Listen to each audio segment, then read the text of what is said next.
You ask Tiger to solve. This deals with linear equations with one unknown.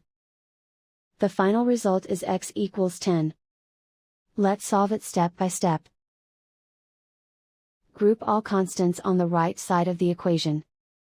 Subtract 17 from both sides. Simplify the arithmetic.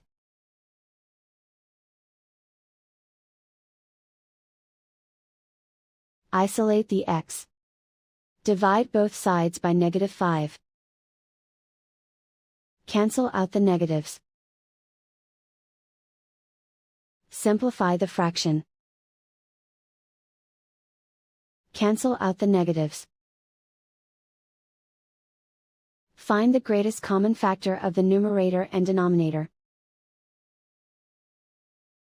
Factor out and cancel the greatest common factor. And so the final result is x equals 10.